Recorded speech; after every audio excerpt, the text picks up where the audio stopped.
Ya,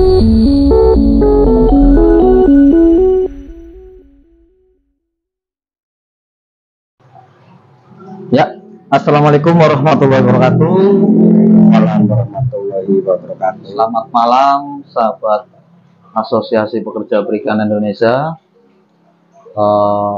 Sore tadi sudah berlangsung podcast perdana di-hosti oleh Mas Nur Rahman selaku Sekum AP2I dengan salah satu narasumbernya Mas Samsul Arifin, ABK yang berpengalaman kerja di kapal-kapal ikan di luar negeri.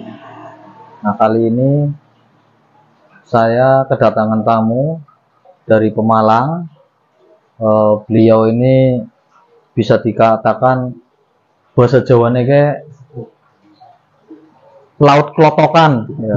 Wis ngelotok, sesepuh. Nah, ini dengan Pak siapa Pak? Izin Pak Wawan. Pak Wawan ya. Pak Wawan ini terima kasih banyak nih sudah sowan ke kantor AP2I dan bersedia pula di wawancarai atau diskusi terkait pengalaman Pak Wawan ini. Kalau boleh tahu ini Pak Wawan ini dulu melaut itu dari tahun berapa ya Pak? Dari tahun 98. Oh, 98 ya. Itu di kapal apa? Terus di mana Pak? Sebagian besar di kapal Pursin, dari mulai Tegal sampai pindah ke Jakarta juga. Jakarta Muara Angke. Pelabuhan Muara Angke. Itu sampai berarti sekarang masih melaut atau udah pensiun Pak? Sudah pensiun. Dari tahun hampir 2019-an lah. 2019 berarti udah puluhan tahun juga ya Mang di kapal ya. Nah, mungkin bisa sedikit berbagi Pak suka duka. Oh ya sebelumnya, tapi pernah nggak Pak selama puluhan tahun di kapal ikan ini Bapak berlayar ke luar negeri? Tidak pernah. Oh belum pernah. Iya. Mungkin bisa dibagi Pak suka dukanya di kapal lokal itu seperti apa sih Pak? Masalah suka duka ya mungkin kebanyakan dukanya daripada sukanya. Hampir 80% ya dukanya. Hampir 80% duka ya. Iya. Sukanya sedikit berarti ya Pak? Sukanya sedikit. Sukanya dulu lah Pak. Ya, biar enak nih sukanya dulu. Kalau kita berlayar dapat ikannya yang bagus-bagus, harga jualnya kan tinggi, kita dapat bagian banyak. Contohnya misalnya dapat ikan apa itu? Kayak bawal atau ikan-ikan yang bagus-bagus lah, harga per kilo atau banyak cumi atau apa. Tapi itu juga kadang tetap menjadi duka kita juga kadang, karena waktu kita dapatnya sedikit harganya mahal, tapi dapatnya banyak harganya turun. Itu udah umum. Pernah berpikir nggak Pak itu seperti kayak ada, katakanlah kan kalau di darat ya, saya pernah dengar ada mafia bawang, mafia garam. Ada nggak sih Pak mafia ikan? Misalkan tadi Bapak bilang harusnya suka dapat ikan bagus, tapi dapatnya sedikit, harganya mahal. Nah, ketika Bapak melaut dapat ikan bagus, tapi dapatnya banyak, tiba-tiba harganya anjlok gitu. Ya disebut ada ya terlalu kasar ya kalau dibilang mafia, cuma kan tetap banyak pihak nelayan yang dirugikan sebagian besar. Kadang kayak sistem tebas nggak pakai sistem tebas. Iya ya, tetap itu andil yang punya kapal sama pengurus sama ini juga terkait. Jadi terlalu kasar kalau mafia gitu ya. Tapi ya nggak, anggap saja tengkulak. Contohnya kalau yang beli kapal, beli ikan di laut juga kan itu harga otomatis kita jauh juga. Ya, jadi saya nggak berani mengatakan ada mafia, tapi tetap banyak aspek yang merugikan nelayan. Kenapa ketika saya bilang mafia dalam tanda petik, ketika tadi hasil ikan tangkapannya bagus, jumlahnya banyak, tiba-tiba harganya turun. Tapi ketika dapatnya sedikit, harganya bagus. Oke, terus saya ini penasaran nih Pak, saya kan juga mantan pelaut ya, mantan ABK, tapi kan di kapal asing ya. Saya terus terang belum pernah kerja di kapal-kapal ikan di lokal ya. Bapak kan sudah makan asam garam di situ. Nah, saya mau tanya, selama Bapak kerja di kapal penangkap ikan di lokal, ada nggak sih Pak, Bapak dapat perjanjian kerja yang pertama? Yang kedua, sistem penggajiannya tuh seperti apa? Apakah sistem gaji bulanan atau sistem bagi hasil? Nah, itu dulu Pak yang pengen saya tahu Pak, sistem kerjanya. Jadi untuk kapal Pursin tidak ada sistem perjanjian kerja. Oh, tidak ada. Karena sistemnya bagi hasil. Jadi kita dapat ikan misalnya total berapa, dipotong dulu perbekalan, terus dipotong lagi kadang 25% untuk jaring dan lampu, baru hasilnya dibagi dua, yang punya kapal sama grup nahkoda. Nahkoda itu nanti yang dibagi buat ABK. Berarti 25% untuk perbekalan. Enggak 25% itu berarti kalau kita lelang 100 juta, perbekalan 30 juta, ya kita potong 30 juta, berarti sisa 30, baru dipotong lagi jaring. Jadi tetap yang paling dapat banyak uang ya juragan. Tetap. Tapi apakah itu disepakati di awal Pak, sistem begitu Pak? Kita tidak bisa menolak karena itu udah turun temurun warisan generasi nenek yang kita dulu mungkin. Jadi kalau tetap pihak nelayan udah bisa menggugat, nggak bisa menolak ya? Meskipun tidak ada perjanjian tertulis, tidak ada perjanjian itu, tapi sudah umum dianggapnya. Berarti sistem penghasilannya itu bagi hasil. Bagi hasil. Sudah dipotong ini itu baru bagi hasil. Terus Bapak kan terakhir belayar 2019 ya. Nah, Bapak mungkin tahu apa itu BPJS ya, BPJS tenaga kerja.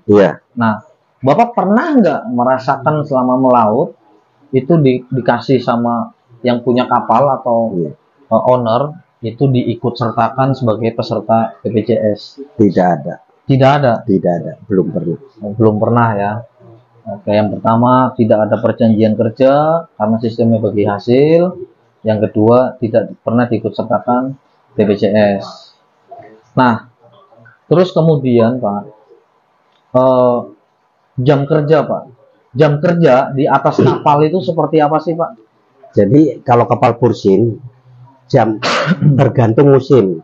Kalau musim lagi lautnya nggak ombak, lagi cuaca enak, itu tawur 2 kali buang jaring. Jam? Antara jam 10 malam sampai jam 12 malam. Terus paginya sekitar jam setengah 4 sampai selesai itu sampai jam 6 pagi. Nah, Bapak itu ini kapal yang berangkat pagi, pulang pagi lagi, atau yang berapa hari di tengah laut? Paling lama. Kalau yang kapal Tegal dulu saya kadang pulang 2 bulan, 3 bulan. 2 bulan baru? Ya baru nyandar. Kalau kapal Jakarta kita seminggu masuk ke darat, tapi berangkat lagi berhitungnya nunggu 1 bulan purnama. Nah, selama di atas kapal, bagaimana sih Pak kondisi makan dan minumnya Bapak di kapal? Apakah itu dikatakan layak atau kurang layak atau tidak layak? Kalau kita yang berlayar sampai 3 bulan, untuk bulan-bulan pertama masih layak, karena masih ada sayuran, masih ada buah, dan bumbu-bumbu juga udah itu.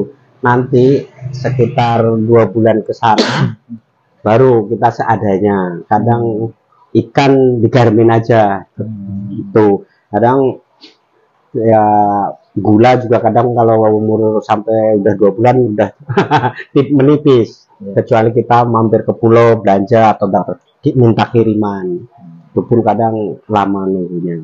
Jadi masalah layak nggak layak kan tergantung kita kayak apa lama enggaknya di laut, situasi dan kondisi. Kalau kayak kapal Jakarta karena kita paling lama 10 hari, jadi itu tetap masih layak, ada buah, ada sayur. Terus Bapak kan belayar, kalau boleh tahu tuh di kapal ukuran berapa Pak? rata-rata dia ada yang 100 gross ton ya gitu ya, GT 100 ada besar ya. Ya Pak, ya waktu zaman dulu pertama naik saya sekitar GT 60, terus pindah ke yang besar. Kapal kayu. Oh, bukan itu ya, pipe fiber atau besi bukan ya? Bukan. Kapal kayu ya. Tapi krunya berapa itu Pak? 30 orang. Standar 30, tapi kalau keadaan darurat ya 25 berangkat. Nah, 20 berangkat. Kalau saya baca Pak, kan ada Pak aturan itu PP nomor 7, Peraturan Pemerintah nomor 7 tahun 2000 tentang kelautan. Di situ disebutkan Pak bahwasannya setiap orang yang bekerja di atas kapal yang berukuran di atas 35 GT itu diberikan buku pelaut Pak. Nah, Bapak punya buku pelaut nggak? Mungkin peraturan itu keluar tahun berapa Mas? 2000. Iya. 2000. Tahun 2000? Iya. Tapi kayaknya enggak ya? Enggak. Okay. Itu yang punya buku pelaut itu di Jakarta aja paling yang kelas nahkoda, terus kapten, mesin KKM. Ya KKM, terus kadang wakil. Tiga. Nah, apalagi sekarang kan setiap orang yang mau bikin buku pelaut kan harus punya BST, Basic Safety Training. Dia harus pendidikan. 9 hari kan nanti dapat sertifikat BST, baru BST itu kemudian bisa untuk salah satu syarat pembuatan buku pelaut. Berarti Bapak nggak pernah dapat pendidikan untuk BST? Iya, tidak pernah untuk BST, tapi pendidikan untuk mempunyai kayak SIM 60 plus itu. SKK saya kan ada 2 ya, SKK 30 sama 60 plus. Bapak yang 60 plus. Saya dibiayain sama yang punya kapal, saya di Pelabuhan Sunda Kelapa waktu itu. Paling jauh Pak operasi itu sampai ke perairan mana Pak? Kalau untuk kapal wilayah Jakarta paling di sekitar Kepulauan Seribu, Laut Jawa, sekitar Laut Jawa. Tapi kalau kapal-kapal Tegal sampai ke perbatasan Sulawesi itu. Sampai ke Papua Nugini nggak pernah? Nggak pernah. Biasanya dari Bali ya yang sana ya, yang ke Papua Nugini. Nah, yang sering didapat tuh ikan apa sih Pak? Ikan-ikan besar pernah nggak naik gitu? Kalau ikan besar jarang sih, paling kelasnya tongkol itu ya. Kalau ikannya ikan kayak bawal, terus ya ikan-ikan halus lah. Kayak banyar, bentong, selar, paling itu. Tongkolnya paling cakalang ya Pak? Enggak, bukan. Masih tongkol ini, belum cakalang. Belum cakalang. Ya. Kalau cakalang mungkin udah di laut dalam lagi. Udah agak dalam ya.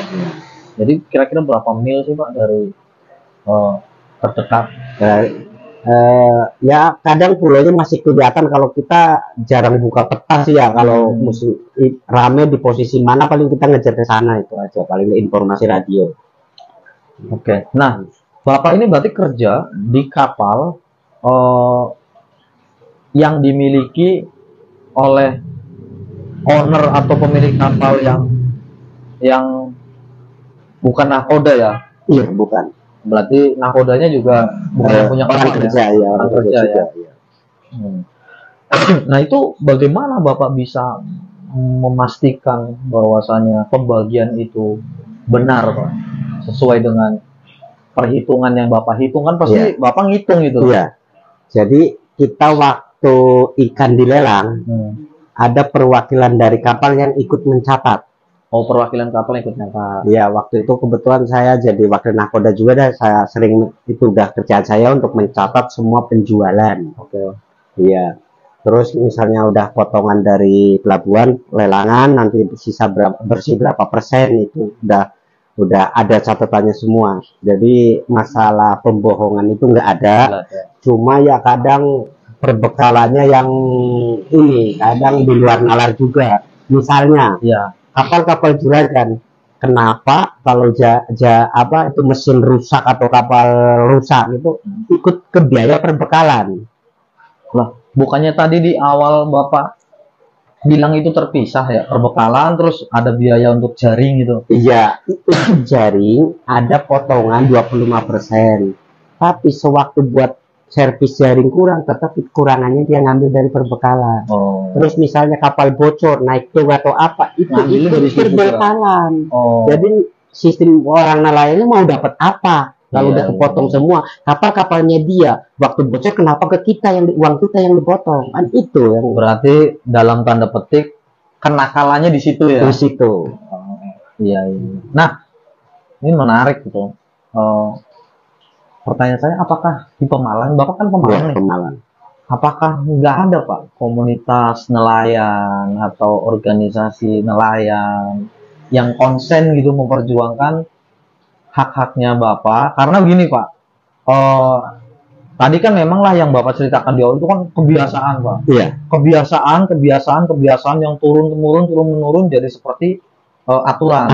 Padahal kebiasaan itu bukan aturan. Itu bisa dilawan. Dengan salah satunya dengan ya tadi berorganisasi. Ketika kita banyak, kita bisa melawan. Nah, maksud saya begini, sistem perjanjian kerja itu tidak harus bulanan, tidak harus upah bulanan, tapi bisa bagi hasil. Tapi proses menuju bagi hasil itu harusnya bisa dirundingkan, Pak. Bisa dirundingkan, bisa dilakukan perundingan. Kalau nih pihak nelayannya tadi kompak Pak, punya komunitas misalkan di area Pemalang misalkan ada berapa majikan yang punya kapal, nelayannya satu organisasi kompak istilahnya. Kalau kita nggak bikin perundingan di awal untuk sepakat sistem bagi hasilnya tertulis seperti apa yang adil, kita nggak mau melaut gitu misalkan. Nah, apa tanggapan Bapak soal itu?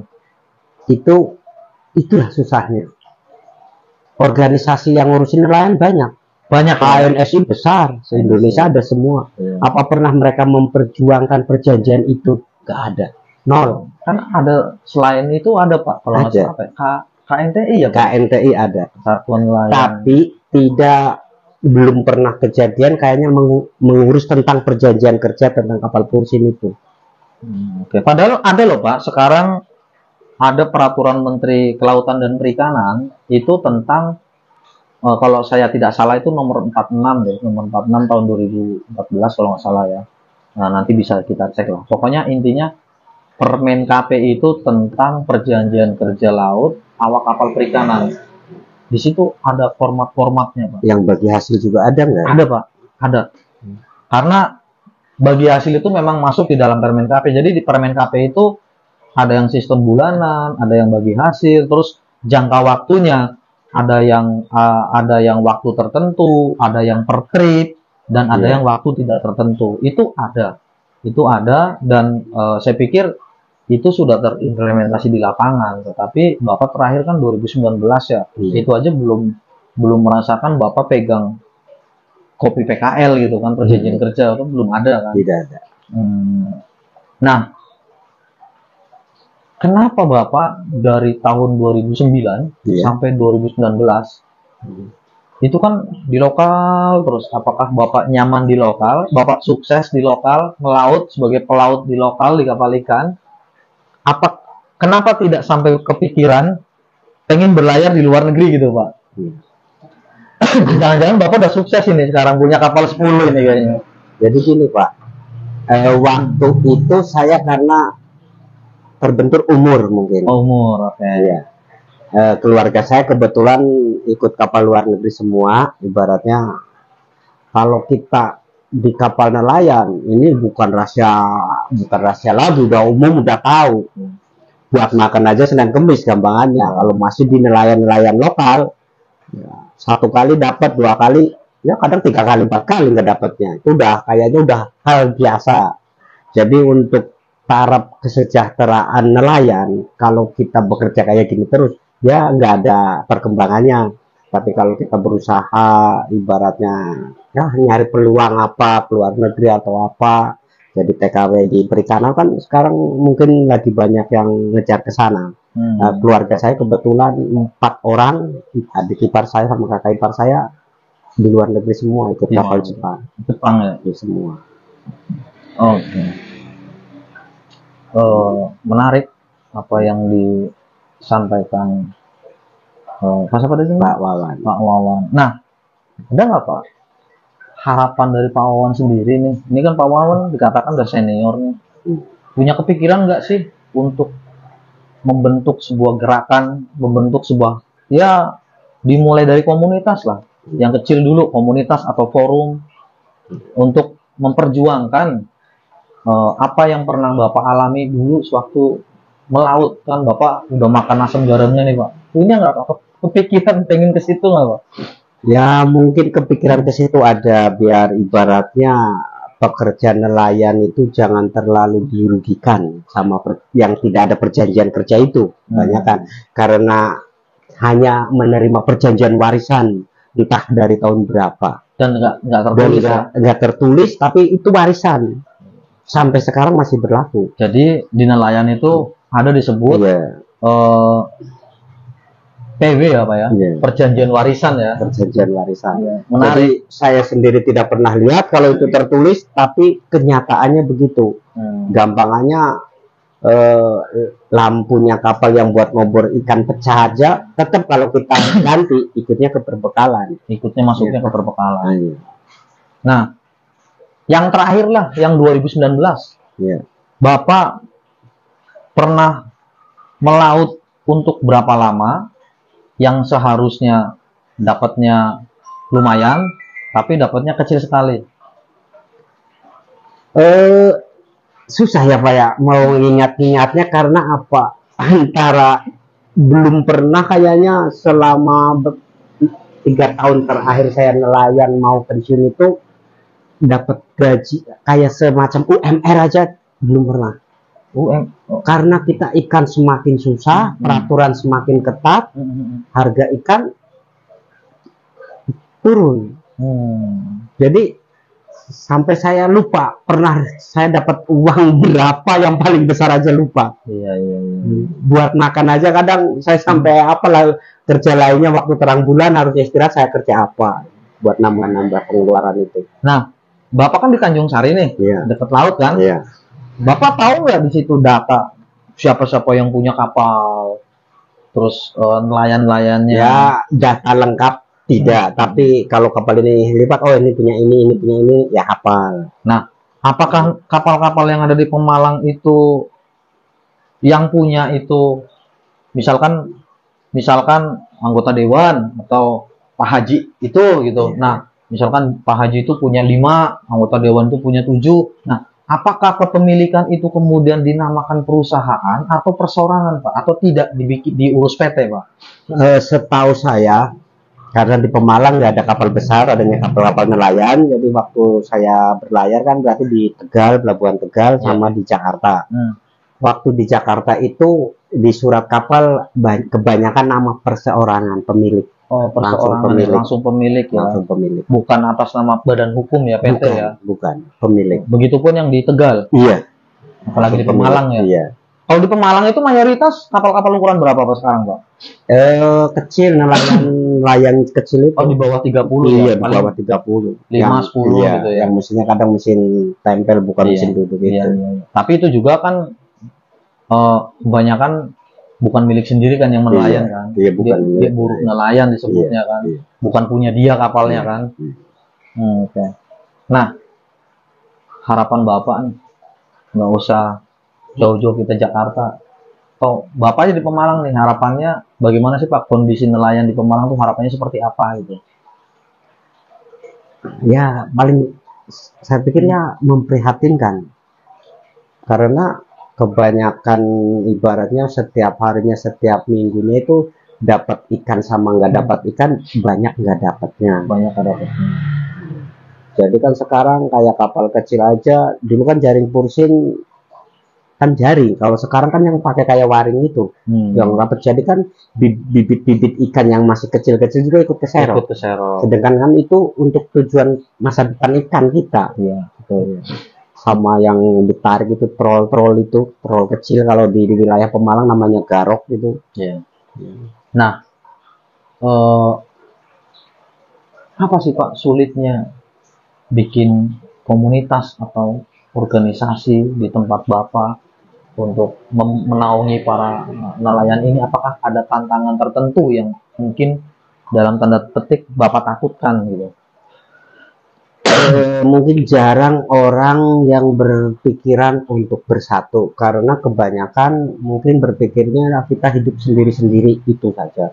Masalah yang ditakutkan atau apa tidak ada menurut saya pribadi. Cuma mungkin kita butuh support dari orang-orang yang sepemikiran, atau dari yang ada yang mau menaungi kita sebagai nelayan.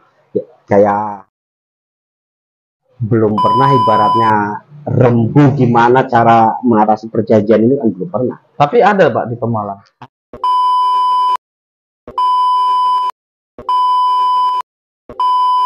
Ada. Itu di daerah mana itu Pak? Di dekat kantornya di pelabuhan. Oh, di pelabuhan. Iya. Nah, ini kira-kira begini nih Pak.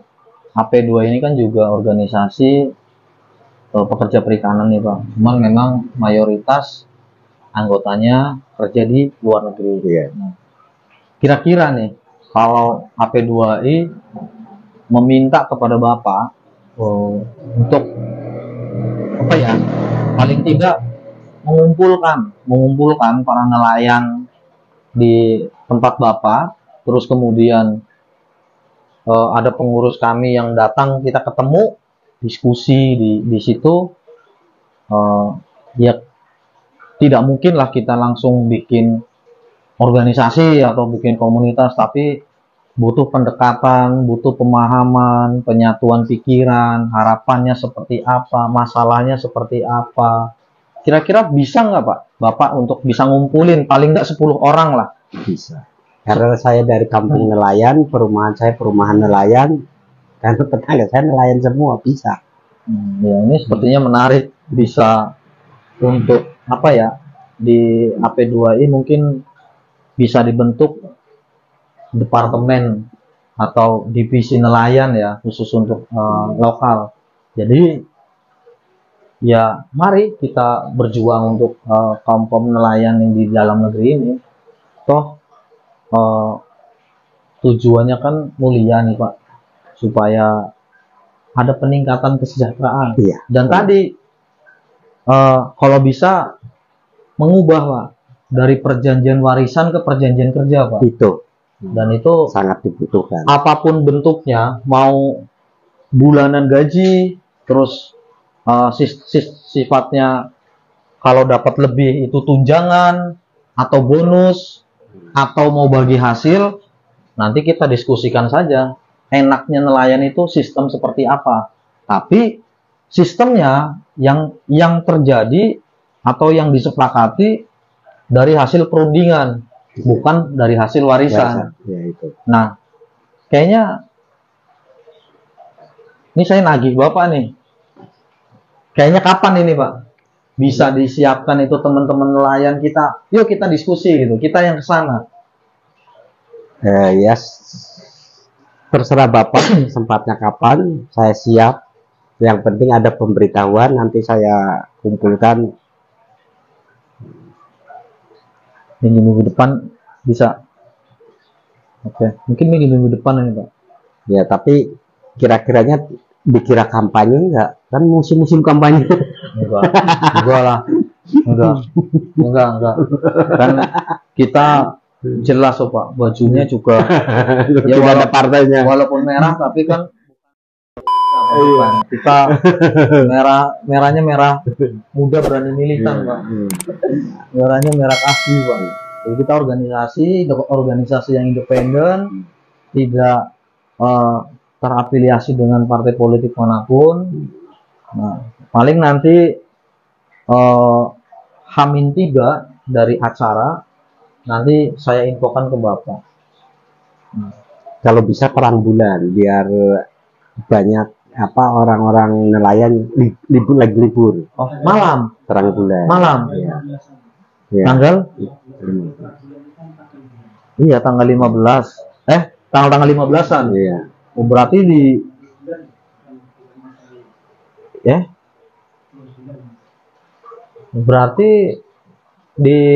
kalau di nasional itu di tanggal-tanggal berapa Pak?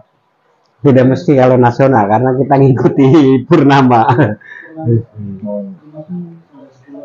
Kalau bulan purnama nelayan kebanyakan libur. Ya kalau bisa begini aja, kalau misalkan ini udah waktu nih memasuki terang bulan, Bapak ngasih tahu aja 3 atau 2 hari sebelumnya, nanti kita persiapan. Kan tentunya kan, nah enaknya ketemu di mana ini Pak, tempatnya gitu. Ya di rumah saya boleh, atau di mana terserah.